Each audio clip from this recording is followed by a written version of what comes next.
A prisoner escaped, and suddenly, no one was safe in the San Luis Obispo County prison area in California. And on the same morning, a lot of welfare check calls were made for someone. Grover Beach Police. Yes, this is Officer Cook calling from California Men's Colony. Hi, how can I help you? Just calling to let you know that there's going to be 2 officers conducting a welfare check at South 9th Street. Okay, is there anything that we need to be aware of? No, not at this time. Just calling to let you know, just in case something does go awry, that there are two peace officers at that location, going to be in an unmarked car. All righty, Officer Cook, thank you. Thank you much. Bye. This welfare check was made on October 25, 2018. Athena Valentiny, who was a nurse in the very same prison. Athena was nowhere to be found, and the police would now have to break their way into her home. But the worst had happened. Grover Beach Police. Hi, yes, this is Officer Cook. Hi there. Hi. I called a little bit ago, informed somebody that we're going to be doing a welfare check on one of our Yes, sir. employees. I want to see if you can send a unit down here. Based on the information that we have, there may be an issue at the residence. We have to have a unit come here. Her vehicle's here. She only has one vehicle. The vehicle's here. And from a neighbor's description of her daily routine, it's not normal. And she is not answering the door. So I just want to see if we can get a unit here for further contact or possible entry. Okay, I'll send somebody over there. All right, thank you much. You're welcome. Bye-bye. Bye-bye. While everyone expected an innocent nurse to have fallen prey to an inmate, the story took a much darker turn. Testimonies from 2 neighbors changed the whole story and led to a culprit much closer to home. Athena's son, Levante Lazar, who was nowhere to be found and supposedly in another state, had been seen by the neighbors. Hello, Sergeant Ravina, Grove Beach PD. I'm trying to get a little more information on your neighbor here at the first department. When's the last time you've seen her and talked to her? It was probably 2 days ago, and I think I heard her either last night or the night before. You heard her? Yeah, she was talking to someone in Hungary, and I think it was her son. Oh, on a phone or something like that? No, in person. Okay. From here, the evidence will start telling the story. But was she dead on the day I arrived? Or She was dead when you killed her. You did. I think. Because you're telling me this, you're telling me you have so much evidence of this and that, but you haven't shown me anything except the map and the cell phone. I didn't go to my mom's house. Prove it to me. Just please prove it to me. Let's just, okay, I understand you have evidence. You have the videos, you have the videos. Let's just let the jury decide.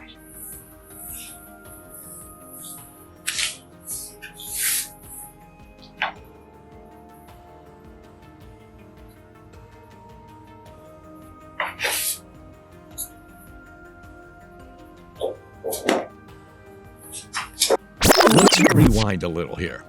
It all started with a welfare check. Athena had not checked in at the prison for her 7:30 a.m. shift. Welfare check on a registered nurse that never showed up for work this morning. Oh. So get here. We know she only has one vehicle registered to her from our information. Mm-hmm. She's not answering the door. We spoke with the neighbor. She said the last time she saw her was 2 days ago, but she did hear her yesterday speaking Hungarian. She is Hungarian, and that's all she knows. She said that she has a regular routine. She locks the gate. She got a small gate out front, locks it with a padlock, has a dog that she leaves out front. Okay. The padlock's not there. It's unsecure. There is no dog. She said that her son lives in the area. We tried contacting him, no answer. Okay. So no answer with her phone either? No. Any cars? This is her only registered. This is hers, yeah? Yeah. What's her name? Athena Valentiny. Partner here saw some red type of substance on the blinds. So I don't know if that'd be enough for you. You guys are scaring the shit out of me. Well, it's good enough if you guys are going to request to check the welfare. Yeah. I don't need a warrant. I'm just going. Okay. So we're not authorized to make entry because 10-4. They're requesting to check the welfare. Doors unlocked. This one, right? Yeah. Did you guys yell in there? No, we never opened the door. So I don't even know if the deadbolt on that's no door. So if you hear the red, could be paint, could be whatever. Do you know if she has any weapons or anything? No idea. Officers break into Athena's home, only to find her in a pool of her own blood. Police department! Athena! No, it doesn't smell good.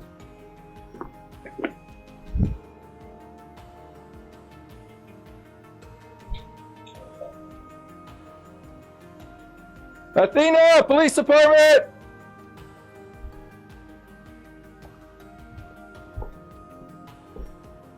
Athena! Police department!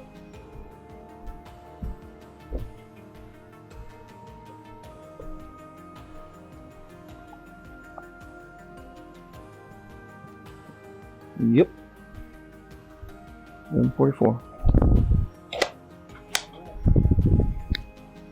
I don't know. Code 4, 1144. Alright, just don't touch anything, but it looks like a lot of pills. Oh, wait, no. There's a lot of blood. Yeah. Her body was full of slash marks to her throat and upper body. She's located upstairs. There's a lot of pills around her, but she's doubled over, and I can't tell if it's slice marks because a lot of it comes with blood. She's like in a prone position, well, a curled fetal position upstairs. So, she was at work yesterday from 06 to 1400. 1400 yesterday afternoon? Yeah. Was she supposed to be at work today? Yeah. That's how we ended up out here. Okay. What time is she supposed to be at work today? I got, what was told to me was at 0730 that she was no contact and a no-show. So sometime between 1400 and 0730 something happened. It appeared as if Athena had really tried to defend herself, but the attacker was too motivated to take Athena's life. So, was it a crime of passion after all? This neighbor offers the detectives the most crucial piece of evidence in this case: their CCTV and doorbell cameras. She had passed away, did she? Yeah. Yeah. Got cameras. Okay, well, if you don't mind, we'll be contacting you in a little bit. That'd be okay? A figure strongly resembling Athena's son, as testified by the neighbors. This was around 11 p.m., the night of her murder, walking with Athena's dog. Surprisingly, the dog was walking peacefully, as if the dog knew the killer. Meanwhile, the Grover Beach Police Department posted online about Athena's case, and it quickly gained traction online. Things were looking clear, and the spotlight fell on Levente. An officer had been sent to make the death notification to Levente's home in Bloomington, Indiana. There, he was going to college and living with his girlfriend. Hi. Hello, are you Lazar? Or Mr. Lazar? Yeah, Levente Lazar. Okay, is Miss Valentini your mother? Yes. Can I step in and speak to you, please? My girlfriend lives here, but sure. Is it, you live here with her, though? Yeah, she's here and a dog. Okay, would you mind if I come in? Oh, yeah, sure. Okay. Come on. Thank you. Hi, puppy. He's on low. How are you? I'm good. How are you? Doing pretty well. I was contacted this afternoon by the San Luis Obispo County Sheriff's Department or District Attorney's Office. I don't remember which one. Okay. Your mother's passed away. I'm very, very sorry for that, obviously. What happened? I don't know. They didn't really give me any details. They just asked that we come and make a notification to you. Okay. And then have you get in touch with them. Do you have a phone number? I do. I have a phone number for you. I have it written down already. It's Casey Neal. And that's his telephone number. And you don't have any other details? No. No, he'll be able to give you any kind of details or whatever. And that's general practice. They don't really tell us a whole lot, when especially when it's out of state. They just ask us to come and make notification. Okay. So, I'm very sorry for your loss. Thank you so much for the house call, though. Obviously, that's a very hard thing to have to deal with. So. Yeah. When was the last time you spoke with her? On Monday, and I've been calling her, and it goes straight to voicemail, and then the voicemail says it's full. Okay. But she's been having a tough time with her phone. I thought maybe it was a phone issue. Okay. Sorry to have to bring that news to you. Yeah. So. Thank you so much, though. I really appreciate it. Sorry about that. Have a wonderful day. You too.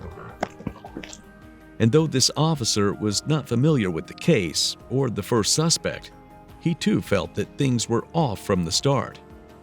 Levente's reactions hardly felt like the reactions of a son finding out about his dead mother. Everyone has their own ways of grieving, but this was a little too far from that. Soon enough, the detectives had everything they needed. A long trail of evidence left by Levente suddenly made sense. Firstly, the CCTV footage captured by the neighbor's security cameras became the focal point of the investigation. During the death notification, detectives could spot a Jeep Patriot, the very same car that was seen parked close to Athena's driveway on the day of the murder.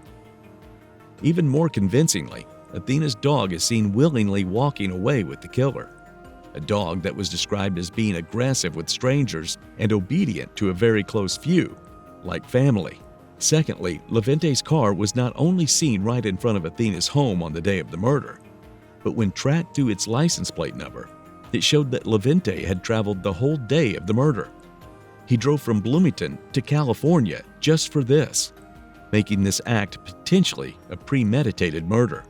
And finally, Levente's phone, or his burner phone, which detectives found after investigating. Detectives saw many calls made to Athena from an unknown number. These calls happened close to the murder, so naturally, it was looked into. This led them to a man called Jacob Keith in Cincinnati, Ohio. Detectives investigated further, found out that it was purchased at a Best Buy in Bloomington, Indiana, just a few minutes from Levente's apartment. When Detective Neal requested the Bloomington police to retrieve the CCTV, they saw a familiar face again. It was Levente. Police looked into all the cell towers that this burner phone came in contact with and found that on October 24th, it came near Athena until 11 o'clock, at the same time as the anonymous suspect was seen in the CCTV. And once the act was committed, the same phone was mirroring the movement of Athena's phone, which was taken after the murder. All this painted a horrible picture of a son who killed his mother. But the question remained, why? Detectives called Levente into the interrogation room, and when he thought he could get away, they showed him the final evidence. Detectives don't immediately tell Levente that he is the prime suspect. They want him to start lying so they can start challenging him with the truth. So, I wanted to first again extend my condolences. Thank you. This is a very difficult Yes. thing to deal with, and I just wanted to let you know that we all wanted to extend our condolences and work very hard in this case. Thank you. It's very difficult losing a parent. I've lost one as well, and so. Thank you. You're welcome. I actually lost two parents now because Yeah. my father passed away from a heart attack. So my biological father. Right, you said that was before you guys came over. Yeah, so I was born in 1992, and my parents married 2 months after I was born, and he passed away in 1995 from a sudden heart attack in the middle of the night. Oh, wow. My mom just woke up and passed away. And then in 1997, we immigrated here because the Hungarian laws when it comes to like adoption and stuff is if father passes away, then the child goes to the father's parents, so my grandparents. And my mom was scared of losing me, so we fled the country. Oh, okay. Yeah, and we went to Los Angeles. Yeah. And then we kind of built a life from there. So. Okay. Well, I did want to give you more information now. Okay. About what we found out in California. Okay. And I got a copy of your mom's trust stuff, so I hope I can give you that today. Okay. And you can look through it. First, what I kind of wanted to do, we talked a few times on the phone, and I want to make sure I got a little background on your mom correctly. Okay. She's from Romania. Okay. She was born in a small town called Buza. It's spelled B-U-S-Z-A. S-Z-A. Romania. Is that where you were born too? No, I was born in Budapest. And you said you went to Berkeley, Davis, and then... Yeah, so I went to came out Berkeley here? my first 2 years, and then I went to Davis for my last 2 years. Okay. So I transferred. And then afterwards, I graduated 2014, and then I moved out here in August of 2015. Okay. When you came out here, did you come specifically to go to the university? Exactly. I was admitted here for my master's in history. Okay. What's your undergrad in? History and linguistics. Oh, okay. And Well, I'm I doing guess- different things now. How much in student debt? About $250,000. Oh wow. Yeah, if I went through the whole PhD route. Well, it's got to be probably that for just what you've done already, right? No, right now I'm only about $15,000 in debt because at the time when I was here at IU, I used to teach at the women's prison up in northern Indiana. In Indiana, they have systems where they allow inmates to get their bachelor's or master's or even high school diploma. And I offered small classes up in northern Indiana. I was able to apply to different grants and scholarships because of my background. So as an immigrant, as a single mom, that sort of thing. So Right. So you got a lot of financial aid. right. I kind of take advantage of the system. All of the tools are provided to you, but you kind of have to go out and hunt and search for it.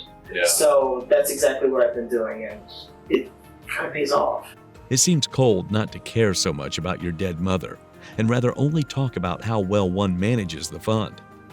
But this rookie mistake will cost him a lot as the interrogation progresses.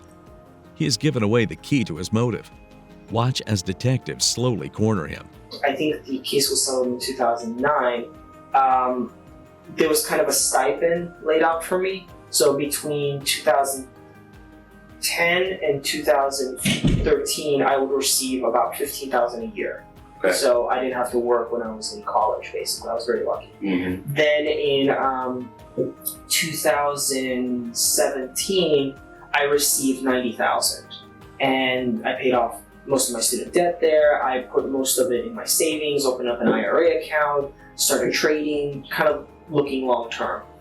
And then I have another one final payment of $200,000, not exactly $200,000, it's $200,000 and change, in 2022 when I'm 30. Not when I'm 30, but July 5th, 2022, so after my birthday. I think very much into the future. I have a 3, 5, 7, and 10-year plan, and it's not really something that I execute, like bullet point down, but it's just a general idea. Mm-hmm. It's like a direction. So another thing, so you told me you and your mom have identical cars? Correct. Okay. The vehicle's just around here. Oh, your vehicle? My vehicle, Okay. yes. So it's a white Jeep Patriot? Correct. Okay. 2013, I think. Your mom dog, that initially was your dog, right? Initially, yes. Athena? So, sophomore year of high school, it's 2007, I mentioned that I never had a dog. And all my friends, to my mom, and all my friends had dogs and cats and stuff like that, but we've never had an animal. Mm-hmm. So I mentioned it, and she went to a pound in Agora Hills, and she just found a little beagle and she brought it home. And then she was my dog until about 2010 when I moved out. Okay. So I never took Athena. She came to Berkeley with me for maybe like a week, but she's never lived with me long term. Once you went to school? Yeah, and then my mom took care of her since 2010. For the most part, my mom walked the dog without a leash because she listened. The dog would listen to her. And you too, I would assume. Yeah, of course. She kind of listens to people that she knows. met like at least a couple of times. Okay. For a premeditated murder, there is a lot that Levente missed out on. Yes, he has made a well-detailed story, but made-up details don't always match the crime. To give you a little more information, your mom, I believe she was attacked and killed on the 24th of October. What day is that? That was Thursday. So let me look at the calendar. Because I don't know the dates. Yeah, sure. Sorry. Sure. So, so it was Wednesday. Okay. Okay.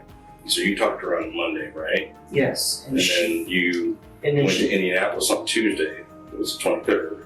Correct. Okay, so then Wednesday is when I believe she was killed. Okay, and she texted me. And she texted you on Thursday, on the 25th. Yes. At 9 p.m. Okay. And then you've been in Bloomington since then? Yeah, or just like a nearby area. So one Monday, the day I spoke to her, I've been in like 100-mile range. Of your house? Yeah, of Bloomington. Okay. Okay, well that's kind of what I need a little bit of help with, is because, and you've had your phone with you that whole time? Yeah. Okay. I was able to get records for all your recent people that have called your mom. Okay. And so your number was one of them on the 22nd. Yeah. So they came back with those records when I asked from AT&T. Okay. And so they showed your phone going to Springfield, Missouri on the 23rd, I believe. 22nd, 23rd. Can you help me explain that? Not Missouri. I went to Mount Vernon in Missouri.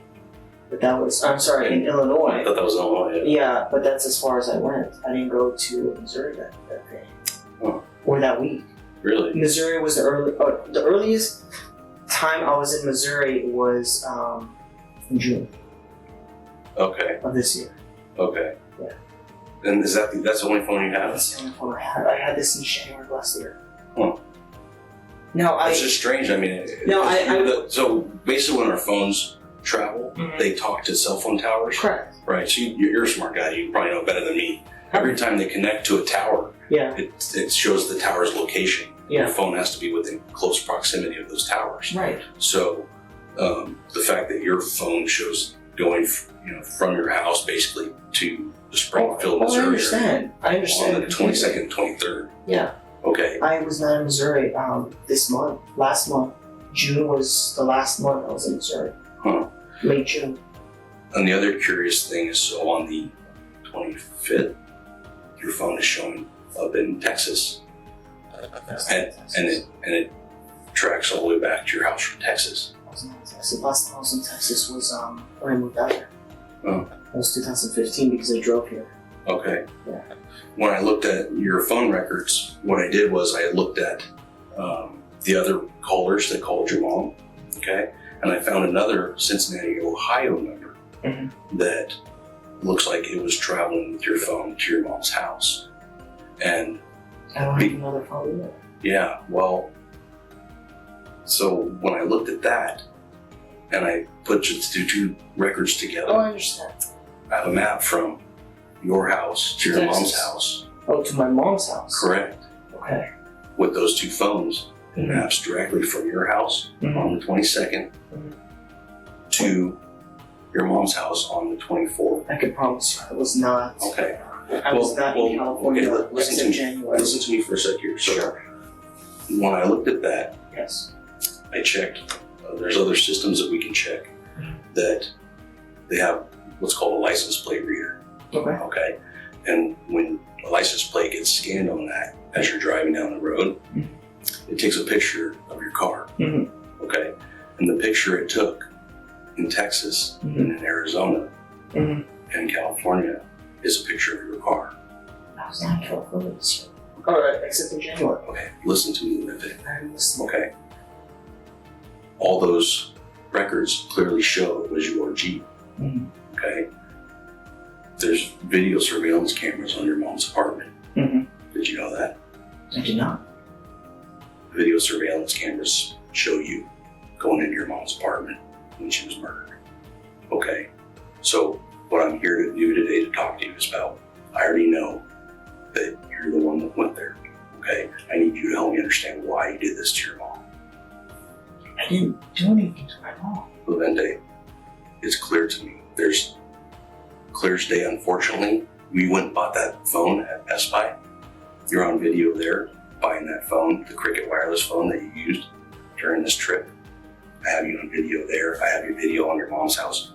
I have a video afterwards with Athena leaving. Okay? Casey, you have to accept that. We're past that part. Okay? I know it's tough. This is something that's me hard to talk about, but no, there's nothing hard to talk about. It's the fact that I didn't. Explain to me why you killed your mom. I didn't. Did something happen there? Detectives have finally started confronting him with facts and evidence. Firstly, the doorbell, which Levente probably did not expect to be there. And while detectives try to get a confession, Levente's home is being searched, adding to the pile of evidence against him. Detectives will not accept a made-up story in place of the truth. They have too much evidence against Levente to give in or give more options to Levente. Let me show you a couple things here. Okay, just so you know. Okay, here's your trust, right? Okay. And this goes in to explain that You are her sole heir, so you do get all her property. But I didn't even know about this. I mean, I knew she wrote one up, or she talked to attorneys, Sure. but I didn't know about this. Okay. Let me show you a few things here. Okay. So we can get past that part, because it's more about why, okay? It's not about what. Okay. Okay. I don't understand what you're saying. This is your house right here, but this is your mom's house. Yes. Okay. You understand that pictures caught you along the route.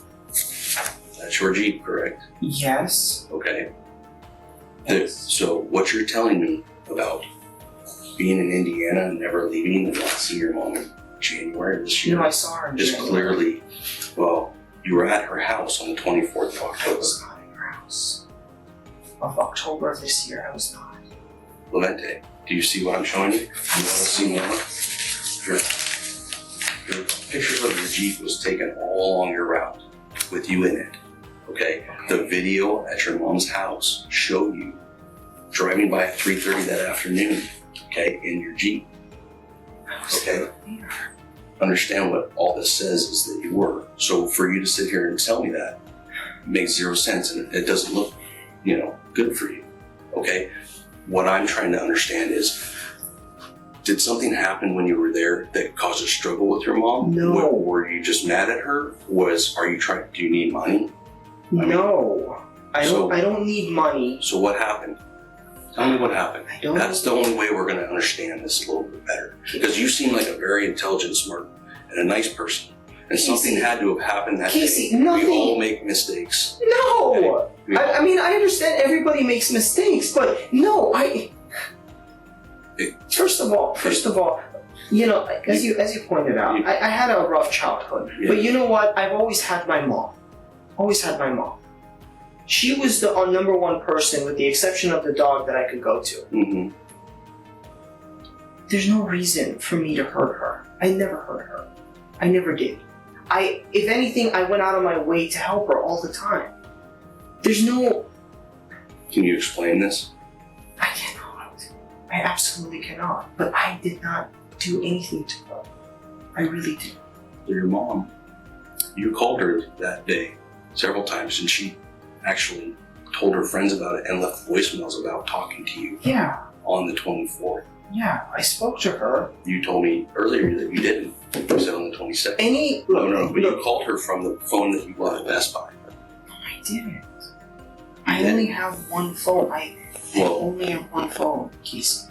Did you not buy a phone at Best Buy? No. I did not. Do you want me to show you the video of it? I didn't. Do you want me to show you the video of it? Sure. Okay.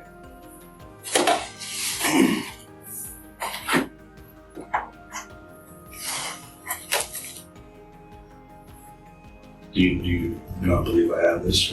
Casey, look, I understand you're looking for motive. No. There is absolutely no reason for me to hurt my mom. Okay? Do you realize that these text messages you show me from your mom were after she was dead? They were sent after she was dead. You sent those texts. Yeah. Yeah. From my phone. Right. You sent those texts from your mom's phone to you. Because she was already dead. She couldn't. What? No. Look. Hold on. I'm sorry. No. I didn't send those text messages. Okay. I don't know. Look, I finished the test. First of all, why don't you... Is there a way to see... You're accusing me of hurting my own mom. Well, do you understand why? Because of a map, of a phone and another phone traveling... Videos of you at her house. One video at her house. Levente, do you understand that? Do you understand that? What you're saying flies in the face of reason. No, I understand what you're saying. What I don't understand is reason. Okay. Proof, I guess. Okay. Is that not your Jeep driving in front of your mom's house? That's on the 24th of October. I can't. I mean, I saw the Jeep. Okay, that's your Jeep, correct? I don't know. What do you mean you don't know? I don't know. I just saw a Let's watch it white... again. Here you go. Okay. What's that in that corner? A sticker. Right? Okay. That's your sticker, the exact place you have it on your Jeep, correct? Okay. What's that sticker? exact sticker you have on your Jeep, is that correct? I didn't see the second sticker, but okay. So this is front of your mom's house. Okay. On 1024, look. 1527, which means 327. I didn't see my mom. The next day, I didn't see. Explain that to me. I don't know. That's your Jeep. How do you know that's my Jeep, though? Can you show me proof of me? Yeah. Is that what you need in order to tell me what happened? Sure, but I didn't do anything. Did you buy the phone at Best Buy? The Cricket? Yeah. Is it? Okay, why did you buy that phone? Personal reasons. Like what? Personal reasons. Can you explain that to me? No, because it has nothing to do with this. It has nothing to do with my mom or... Well, you called your mom from it. I did. Quite a bit. Yeah. Okay. I spoke to her for like an hour. Yeah. What did you guys talk about? Many different things. The promised ring, my mom's job, the doctor's visit, talked about Joseph. That was it.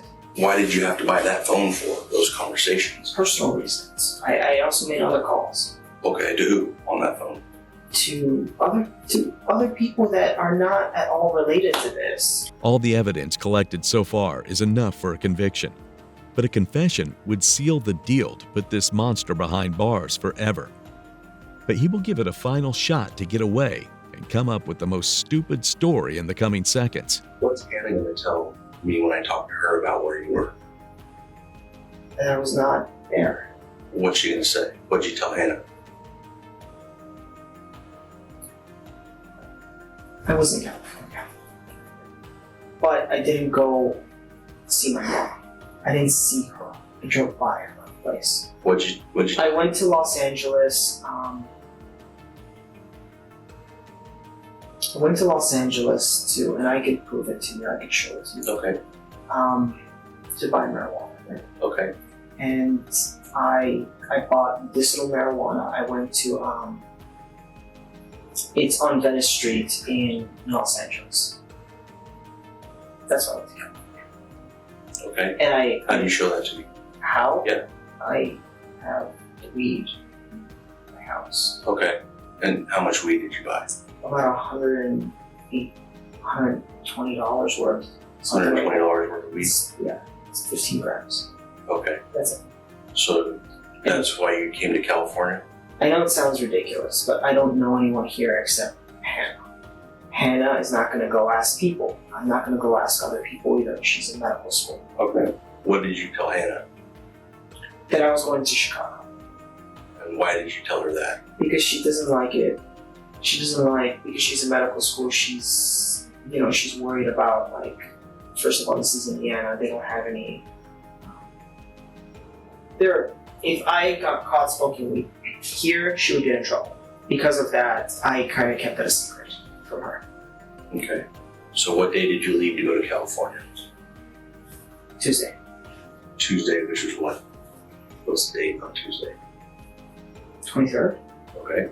And about what time did you leave? 8 a.m. 8 a.m.? Yeah. Okay. And how did you get Or, no, I'm sorry, 6 a.m. 6 a.m. 6 a.m.? And I drove. You drove? Yes. In what? My car. Your Jeep? Yes. Okay, the same one I have the pictures of? Yes. Okay. How long did it take you, number one, to get to California? Thursday, I think, was when I got there. Thursday, because I went to LA and that's when I bought marijuana. How many hours driving is that? 30, 40. 30 or 40 hours? I really don't know. Did you stop and stay in a hotel anywhere? No, I just drove all the way through. You just drove all the way through? Yes. And you got to California on Thursday? Thursday. About what time? Afternoon. It was about 1 o'clock, 2 o'clock when I went to Los Angeles. Okay. So did you stay anywhere? No, I drove the entire time. You just drove straight from your house to LA to your mom's house. I stopped and then straight back to Indiana. I stopped and slept Where did you stop and sleep? in the driver's seat of the car. Okay. Well, where did you actually stop? Going to California, first place I stopped was Albuquerque. Albuquerque, New Mexico? Yeah. Okay. And you remember where you stopped? No, it was like a rest stop. So it was not in Albuquerque, it was nearby, off the highway, rest stop. Okay. How long? 3 hours, 4 hours. Okay. Yeah. Was that the only time you stopped? For that trip. For that entire trip? Went to California, and then I went to an In-N-Out, and then I slept in the car there after eating, and then I went up to my mom's. I was going to surprise her. She wasn't there, and then I drove back. Okay. When you say she wasn't there? She wasn't there. I called her on my Cricket phone. I drove by. Her car wasn't there. I called her on my phone, the other phone. She didn't pick up.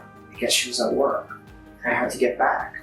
When you got back from this trip to your mom's, Okay. Yes. what date and time did you get back to Bloomington? Friday. Friday? Friday. Which was the 26th? I think so. Okay. About what time? Evening. Evening? Yeah. About 4 p.m. What did you tell Hannah when you got back? I think I just told her that Chicago was fine. It's windy, it's cold, it was fun. That was it. As far as she's going to tell me that's what happened? Yeah. Okay. And what else did you take with you in the Jeep up to California? Clothes. Clothes? What kind of clothes? T-shirt, jeans, shorts. That's it. Okay. Did you bring a computer with you? No. No? I have a tablet, but it's very old, so I don't use it. I just have it. Okay. That's a long trip. I know. So you're telling me that I know what it sounds like. you're telling me that you drove for 64 hours for 15 grams of weed. For $100 worth of weed. I know what it sounds like. I know it does. I think we need to talk about what happened in Grover. I understand you gave me my rights when I first came here. Yeah. I understand. I think you can understand why I was hesitant, why I didn't say I was in California, because I'm crossing state lines with weed. Is that really the thing that you think I'm here for? No. You're not here for the weed. I understand that. You understand that I talked to you about your mom being killed and asked you for your help to explain to me when the last time you saw your mom was. And you. But I didn't see my mom. If this story you just told me is true, yeah, you would have told me that. No, because correct? No. Why? Because I am crossing state lines. First of all, it makes me a suspect that I was in California and I drove 60 hours for 15 grams of weed. Okay. More than that. A little bit more. Okay. So when I go to that dispensary, or I check any dispensaries in LA, I'm going to find that. Yeah. Okay. Yeah. No, I could, if we go to my house, I could show you the canisters. It has the... I don't care about the canisters. Okay. There's going to be video of you. Sure, yeah. The reason I can't say this is because I am crossing state lines, multiple state lines. That's a federal offense. But let's just, okay, I understand you have evidence. If you have the videos, you have the videos. Let's just let the jury decide. Okay, let's just do that. Well, let me tell you because here's the thing, Casey. Here's the thing. Let me tell you what's going to happen here, because I already know what it will. You're asking me questions about my PC, about my shoes. Stop. May I just 1 minute? Okay. You're asking questions about my PC, about my phone, about my shoes. You're gonna go to my house. That's fine. Whatever. Right. I told you where the marijuana is. You're gonna talk to Hannah, that sort of thing. And you know what? She's in med school. She doesn't have to deal with this shit. So even if you, at the very end you find out that I did not do this, right? The whole, my relationship is done with her. It's already been established at this point because you have to do your job, and I'm not blaming you. Okay, here's the code. Give me a pair of pants. I'll give you these, and then whatever happens, happens. Okay. But in the end, I already know that I didn't do anything to my mom. And that'll be established eventually. If it's not, I don't know what to say. But I didn't do anything, okay? And I don't want to waste my time and your time here. Let's just let's just do this, because you know what? Well, I mean, to me, what matters is... I know what matters. You're trying to get to a motive, but there is no motive here. Okay. Okay, listen to me for a minute. This whole thing, it's not only just that my mom died, but now my whole life is gonna be just fucking, just by the news, by you guys saying that didn't leak that story. Give me a break. Okay, and now you're gonna go through my stuff and my girlfriend's belongings and stuff? Jesus Christ, it's gonna ruin her. Okay? All because, and you're gonna find out. You're gonna find out. Okay, but in the end, it doesn't affect you. I can move on. It's not a big deal. There's a million fish out there, but damn, man. Well, listen, Levente. Sure. Here's the deal: is I don't want your girlfriend to think this, because there's only two things you said when it comes down to it. Yeah. Okay. We have all this evidence showing. Hey, what else do you want from me? Listen. What I want is you to listen for a second. I'm listening. Okay. There's two things, Levente, that I know. Okay. Yeah.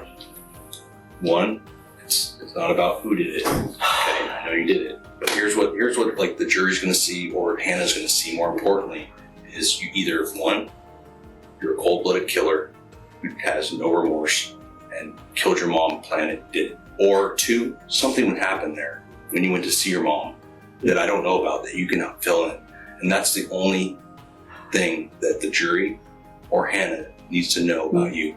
No, because you understand that? I do. So, I do. Are you a cold-blooded killer, or did something else happen in the house? I never. What else happened in the house then? I never saw. No, that's we're past that, Levente. Are All we? right, we are. How are we past that? We're way past that. Prove it. I'm telling you, I've already proved it. Okay, that you did this. Okay. No, you haven't. Okay. To me, Levente, you need to be able to explain this, because no one else is going to understand. You're the only one who can give us that part. Okay, so I told you, there's no reason for me to hurt my mom.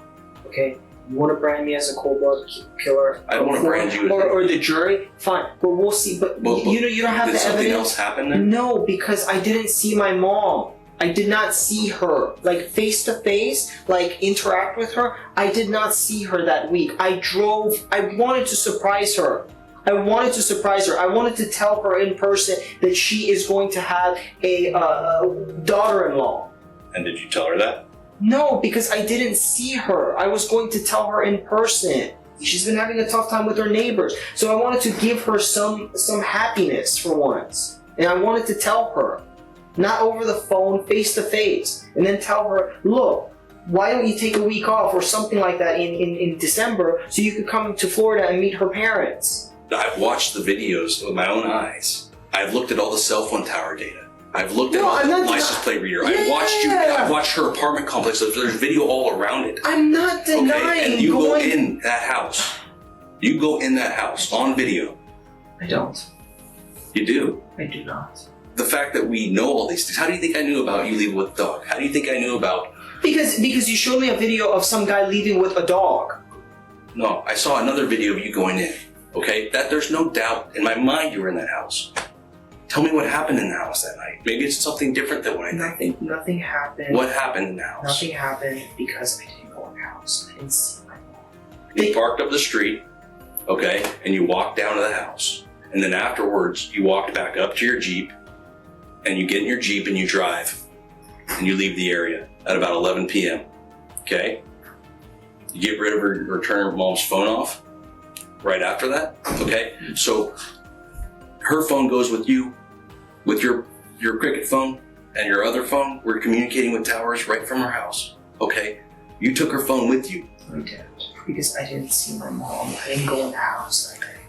Look, I'm not in denial. Okay. Okay, I'm not like I don't have dual personalities or anything like that. I'm telling you. Do you understand that the story you gave me about driving 64 hours across country I know what's to buy marijuana, $100 worth? I know. Do you understand how ridiculous that sounds? I do know. So then you should understand. You're a smart guy. I do know. No, I understand you completely. And the thing is, like, I can't say anything otherwise. No, listen to the rest of it. Okay. You bought a prepaid burner phone from Best Buy so you can make this trip to contact your mom. I want you to tell me. Tell me what each thing means. Okay. Burner phone, traveling across California, lying about the trip to a detective, not telling anybody about it, including girlfriend, $100 weed, and then visiting mom's house. I know what it looks like. A phone, that's weird. Like, why isn't he just calling from his phone? Oh, probably he knows that. Cell towers, and I think I already mentioned how I know the cell towers work. So that's established. Traveling across the country and not telling anyone. That's weird. Why doesn't he tell anybody? Okay, he has a mission or a plan. Visiting mom's house without telling her or telling anybody. That's also weird. I know what it looks like. Okay. But the thing is, all of that by itself would be weird, except for the time that you went there. I know. We find your mom in there.